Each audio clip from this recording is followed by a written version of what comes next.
friends, today the snow is not so many, but there's still snow, and let's pick up Hadassah and Hannah and let's drive. Since I know walang lipstick. Wala tayong lipstick, babe. I-edit ko na lang yan mamaya pag hindi maganda. Katakot. Yung iba nito, ang bilis-bilis lumabas. Ako, dandahan talaga. Hala, grabe ang snow. Beautiful friends, I was saying I'm not yet expert in driving. I have to be so careful.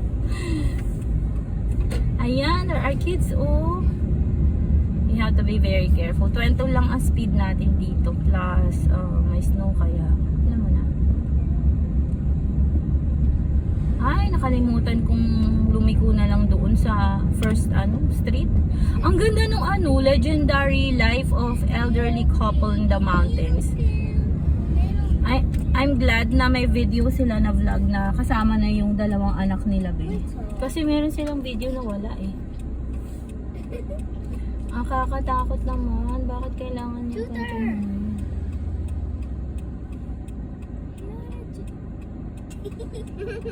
Tatawid ba ito, ba? Alam mo yun.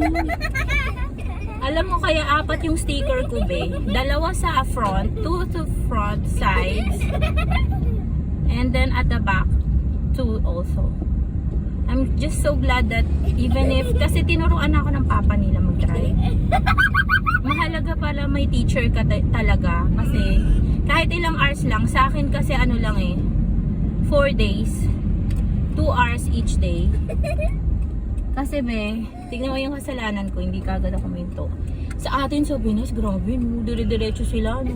Kahit may pedestrian lane, dito hindi. Kailangan sa US tsaka sa Japan. Sa US, ang training, kailangan malayo ka pa dyan sa pedestrian lane pag if there's a person that's going to cross, then you have to stop while you're still far away from it.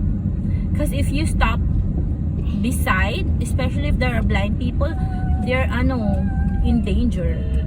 Meron akong kakilala ben na niya yung may nangyari, basta motor yun. Kaya kailangan talaga mag-iingat mag-drive. Ako kasi sa snow, yan.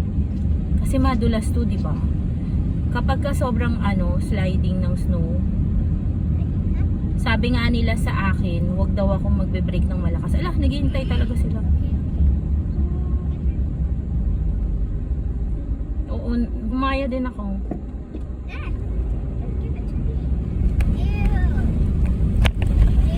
Nakikigaya